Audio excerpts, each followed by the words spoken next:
Rule number 10, the arraignment. Rule number 10, the arraignment. Following preliminary proceedings pursuant to the provisions of Rules 5, 7, and 12, the arraignment shall be conducted in open court, informing the defendant of the offense with which he is charged, requiring him to enter a plea to the charge. The defendant shall be arraigned in the court having trial jurisdiction in which the indictment, information, or complaint is filed, unless before arraignment the cause has been removed to another court, in which case he shall be arraigned in that court. A, if the offense charged is a felony or a Class 1 misdemeanor, or if the maximum penalty for the offense charged is more than 1 year's imprisonment, the defendant must be personally present for arraignment, except that the court, for good cause shown, may accept a plea of not guilty made by an attorney representing the defendant without requiring the defendant to be personally present.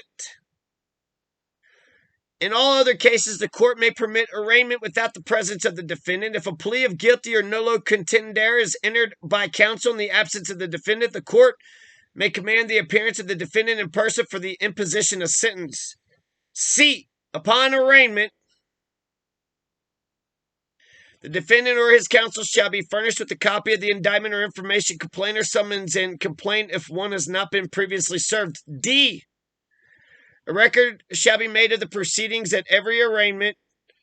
E, if the defendant appears without counsel at an arraignment, the information, indictment, or complaint shall be read to him by the court or the clerk thereof. If the defendant appears with counsel, the information or indictment need not be read, and no waiver of said reading is necessary. F, as soon as the jury panel is drawn, which will try the case, a list of the names and addresses of the jurors on the panel shall be made available by the clerk of the court to the defendant's counsel, and if the defendant has no counsel, the list shall be served on him personally or by certified mail.